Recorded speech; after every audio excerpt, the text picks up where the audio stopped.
What's the word, y'all? We switching things up a little bit today. This the Welcome to the Lou podcast. Today, we got a special interview. Let me introduce myself. I'm your boy Cool Cal, and today I'm interviewing my nigga, my cousin, my favorite producer, Mr. Killah Threat. How you doing, sir? Hey man, I'm doing good, man. As Charlemagne would say, I'm blessed and highly favored. You know what I'm saying? To see today and with all my senses and all that good stuff. You know, taking everything one day at a time. For sure. Yes, sir. So we just gonna dive right into this, man. I'm sure that people want to know, like, where did you get the inspiration for the name Killah Threat? Well, Killah Threat, when I was coming up, when I was 8, that's when I got put on. You know what I'm saying? Shout out to the 60s and everything from the Cochran projects. But I know back in the day, my father used to call me Killah as a nickname. And then my mother's older brother, who's from the Cochran, my Uncle Ronnie, he used to call me Killah as well. All the way into my teenage years. That just was my nickname. So I was like, okay, Killah was a non-factor. You know what I'm saying? As far as, or it was a major factor as far as me creating my name. Now the threat part, if you from St. Louis, you know everybody is temperamental. You know, a lot of people don't take no mess. So everything is a threat. You know what I'm saying? And I'm the one that that goes ahead and try to check situations and nip things in the bud ASAP. Like all my other St. Louisans that are around. You know what I'm saying? So we go ahead and try to nip threats in the bud. This is what I stand on. That's the ground that I tread on. So Killah Threat just seemed, you know what I'm saying, like a name that I can roll with and feel comfortable, that would describe me, describe where I'm from, describe part of what I was called through my childhood, through my adolescent years. You know what I'm saying? It was like in even the streets, you know what I'm saying? Shout out to the Cochran representatives, you know what I'm saying? Back in the day, they used to call me T-Man. So it used to be Killah T, you know what I'm saying? The threat came as far as when I was 17, 18, you know what I'm saying? And I just got to putting some things together, you know? But yeah, that's just how the name came about. All right, for sure. And you know, we've been doing this for a long time. Since a very young age. So, what really influenced you to make you just jump in this thing and say, I want to be an artist, I want to be a producer? Oh man, I know this probably gonna show my age, but you already know my real hip hop heads that's listening to this should be able to relate to where I'm coming from. So when I was young, the first group that I ever seen was Kid and Play and House Party. The first couple of house parties, how they used to go ahead and control the crowd. Classic. Was serious about their MCing. I even tried when I was like 6, 7 years old, even tried to grow a box. Cause I was just so infatuated with how kids' box used to be so damn high. That big old Racer head, man. I used to love that, man. Get the hot combs and comb out my hair, popping and everything like that. But yeah, man. I first got influenced by Kid and Play, and then but they were adults. Now when I got influenced by kids is when I was 8, and I seen Crisscross when they came out with Jump for the very first time. Shout out Chris Cross, man. Rest in peace, Chris Kelly. People don't give him enough credit for their influence. Right. People don't give Jermaine Dupri his flowers, for real. Chris Cross was a big influence, man. Yeah. And I remember back in the days, you know what I'm saying, when I was in elementary school, Crisscross even influenced Backwards Day, where you could wear your jeans backwards, your shirts backwards. Yeah. You know what I'm saying? So it was all G, but that was a major influence on me. So once I got with Crisscross, I was like, yeah, I could see myself doing this. And plus, I like to write stories back in the day. Used to like to write like mini novels or mini books when I was real young. And then I started to do my writing thing as well. But my major influences first was Kid and Play, then Crisscross. You know what I'm saying? Before, I started to venture out and discover like Bone Thugs and Harmony and Twista and you know what I'm saying, Hypnotized Camp Posse with 3-6 Mafia, E40 and the Click, you know what I'm saying, UGK, Outkast, amongst a whole plethora of other people, but that's just early 90s, you know what I'm saying, the mid 90s. That's just what I was on as far as my influences are concerned. So for sure. Yeah. So, you also are a trendsetter. You also were before your time.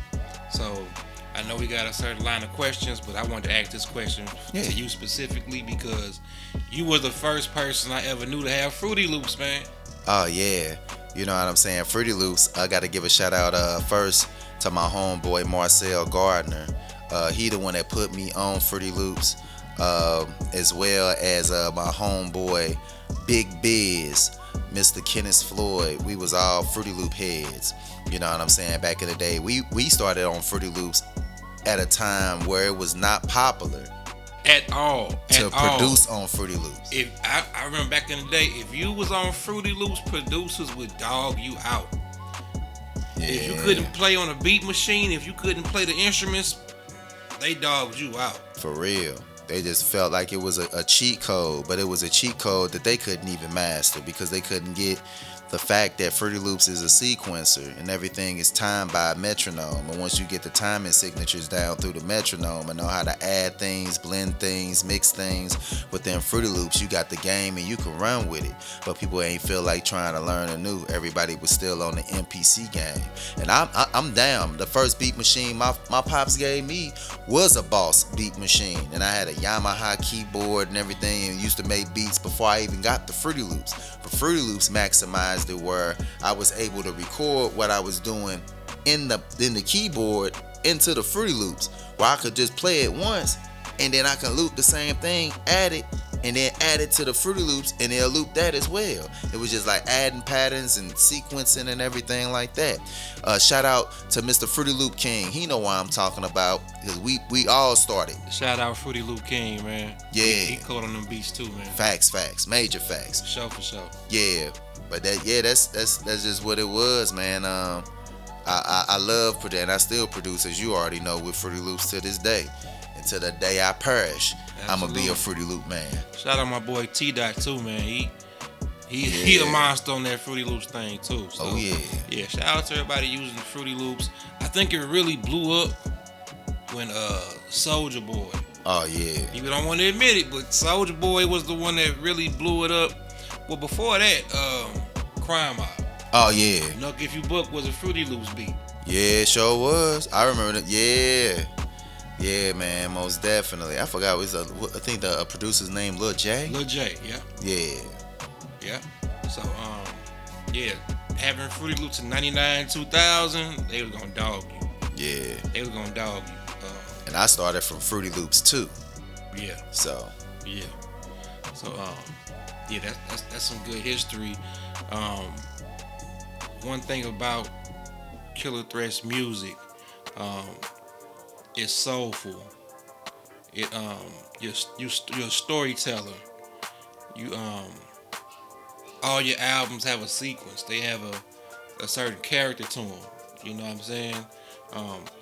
What drives your creativity in that way to sequence your albums in that fashion and just put together stuff that can almost sound like a musical score when you listen to it through and through? Shoot, like what influences me to do that is just be like life situations, things that people can relate to. I know my life story, a lot of people, especially from our city, can relate to, because we all come from the same place, walk the same lines, and have to deal with the same issues and deal with the same things. So sometimes it could be street mentality. Sometimes it could be family mentality. Sometimes it could be just from an OG standpoint where I can go ahead and kick some knowledge. I just try to go ahead and attack different angles at different vantage points. You know what I'm saying? So I won't keep myself in a box And I know that sounds cliche, but that's like really important as far as being an artist. With every album that I create, it has to have a concept about the album, so I could be able to tell a story as fluently from top to bottom, left to right, from beginning to end, as fluently as possible, if that makes any sense. But I mean, yeah, I just try to, intertwine some things and do what I do with the wordplay, do what I do with the storytelling, and hopefully people can gravitate to what I do and how I do things. And if you haven't heard, got a few albums out there. So yeah, definitely got some great music out there.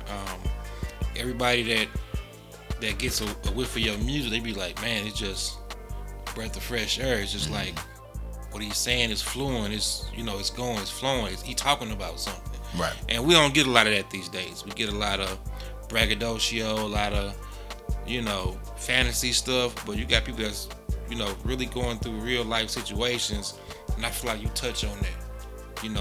Your music is more reality based than a lot of other artists. Yeah, thank you.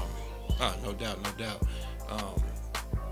So with that being said, you've made plenty of records, plenty of albums, including one with myself. Yes, trust.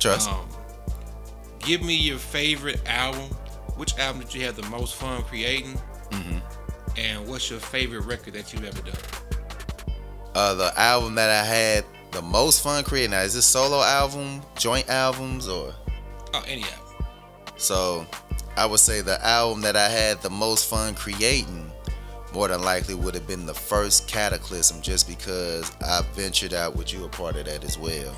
I ventured out and did a multitude of songs with a variety of people.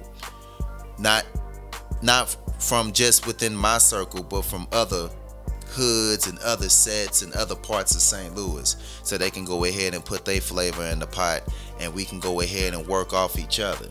Yeah. I also worked with other producers. I didn't on that album. I didn't just rap on my production. I rapped on other St. Louis producers' production as well. So I just was testing myself at the same time, testing everybody else that was around me to go ahead and give they all and put they all into this product or into this project. So I would say Cataclysm by far. The first Cataclysm, because I love Cataclysm too as well. Yeah. But yeah, just as far as everybody putting their ingredients in the pot, that was dope. It was a real fun process. Yeah, I actually remember you talking about when you was making that album and how it was just so different for you. How you enjoyed, like, I'm collaborating with people that's not in my circle, not in my camp. You know what I'm saying? So I definitely thought that was the one you gonna say, but to hear you say it, okay. Yeah, man. Yeah. So what's your favorite record that you made? Favorite record that I ever made? Yeah. Right now will probably be Charade by You and Me. Will probably be my favorite one, because it just touches real things that happened in my life, which I know a lot of people can relate to. And my pop says that's one of his favorite songs off the album too. So shout out Unc, man. Yeah, we appreciate the love and support. For sure. But yeah, when I first heard the beat to that Charade, I'm like, this is different. This is different. I say, it sounds like some elevator music. You know what I'm saying? Yeah. And I came with the hook immediately, and we just went from, he was like, nah, that's the hook. Yeah. Go in there and say that. Yeah. I'm like, you sure? He's like, yeah, go in there and say it. I was just saying some shit. Threw me in the booth. I made the hook. He came with the verse. It was a rap. He killed it. I said, man, I gotta come with it. And then I did my thing, and that's the record, man. That's the record. Yeah, I enjoyed making that record. I enjoyed whenever we collab. That's how we came to make our project, because whenever I'm on your album or you on one of my projects, we always enjoy making the songs, and then people enjoy the songs that we had together, like Lou Town. People love Lou Town. Yeah, man. And that's the theme music, y'all, to the Welcome to the Lou Town podcast. Is that instrumental? Is the song that he talking about, actually. Yeah. Yeah, that was Welcome to the Lou Town on my first project, Big Win. Yeah. Yeah, that was a big record for me. But outside of the music thing, because we so entrenched in this is what we do. Right. Outside of that, when you have free time, what do you enjoy doing? Shoot. I enjoy, you know what I'm saying? And this is outside music. I enjoy spending time with my family, you know what I'm saying? Like everybody I think would, but you know, I'm a family man, especially coming from a big family, us coming from a big family. Yeah. You know what I'm saying? Love spending time with my father. Love spending time with my uncles and my aunties when I have time to.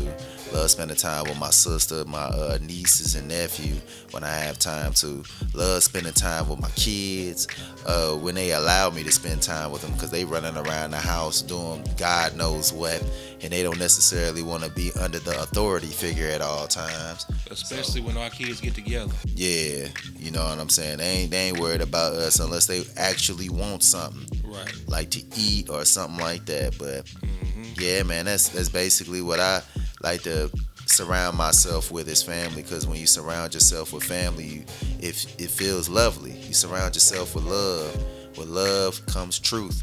You know what I'm saying? So that's what I like to cover myself with, you know, for the lack of a better term. So Yeah.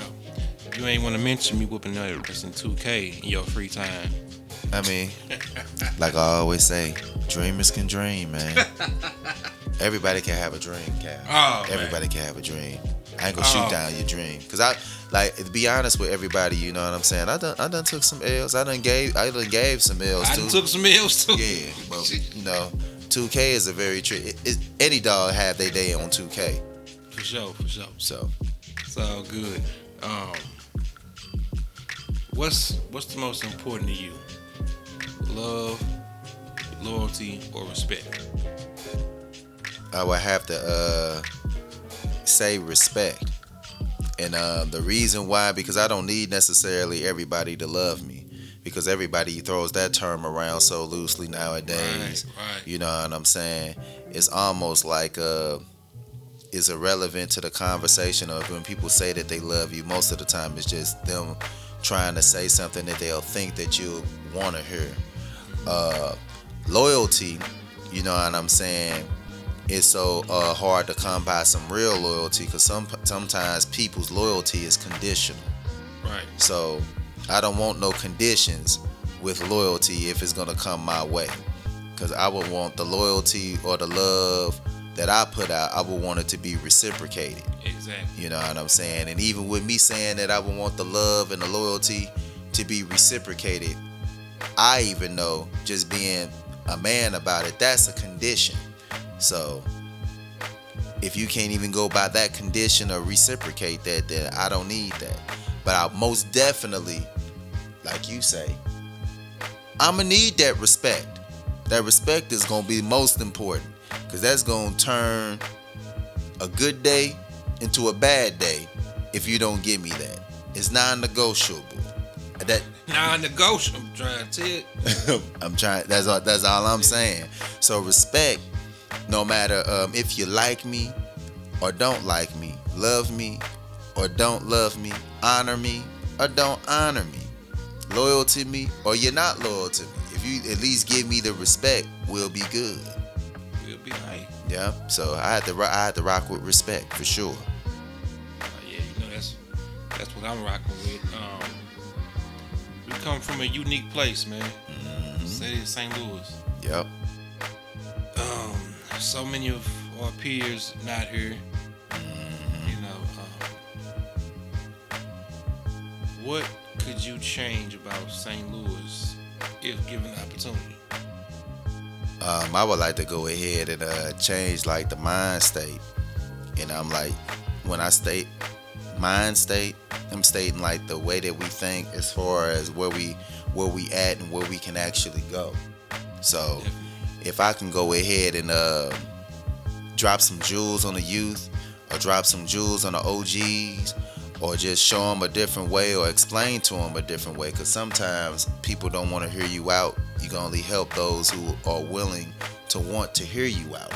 So if I can go ahead and change the mind state of those, and maybe drop a jewel, they can take it back to their squad, clique, hood, set, whatever, and spread the seed that I gave them, then it can go ahead and change the whole situation.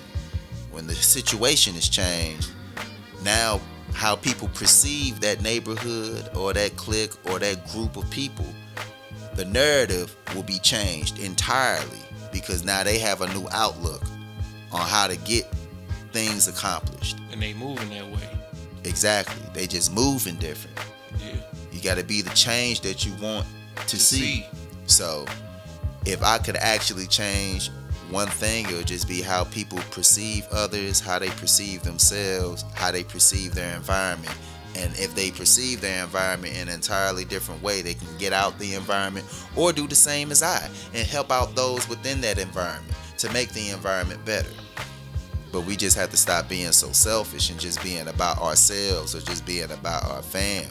Because at the end of the day, you can be about your family all you want to, but your family still have to coexist with others in this world that are not within that family circle. So how are you going to go ahead and make that environment better for them? Because your presence can only do so much help. Yeah. So that's real. So, there's plenty of negative about our city. We all know that. yeah. But tell people like what you love about this city, because this city does have a lot to offer for people that don't know. To let people know, you come to St. Louis, what you will love, you could say, besides the food, besides the Midwest culture, besides the ladies of St. Louis. You know what I'm saying? Because we have some beautiful women here in the city. You would like that people they won't hold anything back. As far as they gonna be cutthroat honest with you.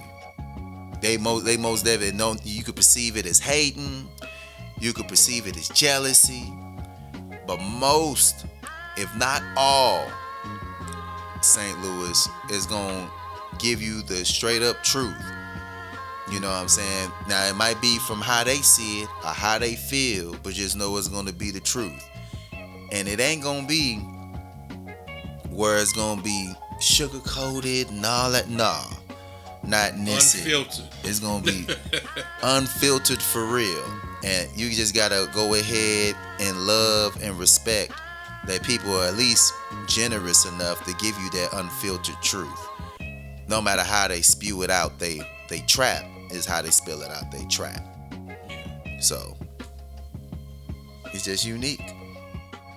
Yes, it is, man. So we're gonna wrap this thing on up. Yes, but tell people what you got going on, what you got coming up. Well, shoot. Right now, if y'all don't know, like every episode, the CoolKillahz album's most definitely out. That's me and Cool Cal. You know what I'm saying? You can check that out. May 30th, which is like in a few days, me and the other cuzzo, Guiliani, we got a joint album called GrimKillahz that's going to be coming out. And the first single off of that is going to be COVID-19. You know what I'm saying? That we're going to be speaking on. So, and it's going to be storytelling. And it ain't going to be what you think it's about. But, you cop the album, or you go ahead and stream the album, you'll actually see where we coming from with it. Album has 12 tracks. So, and then in November, the end of November, I'm gonna be dropping my solo album. It's called The Hood Delegate. It's a sequel to The Hood Philanthropist. So, The Hood Delegate, another banger, another 12 tracks, gonna be coming out at the end of November. So, put that in somebody's stocking for Christmas or something, man. Yeah. And that's going to have a lot of influential hits on it for everybody from every walk of life. No matter if you in the streets, no matter if you in the corporate world, no matter if you in the family world, you know what I'm saying? It's going to attack all things that are relatable. So. Quality music, man. So I appreciate your time, cuz. Yeah. Already. How we do. Yes, sir. We're going to wrap this thing up. Appreciate y'all time. Welcome to the Lou Town Podcast. We streaming everywhere. Make sure y'all go to the site www.killahthreat.com. That's important. You can get all the albums that he has produced. You can get all the beats. If you're looking for beats, holla at him.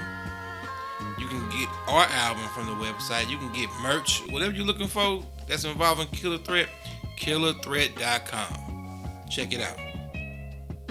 Already. All right. And with that being said, y'all, another one in the books. We out.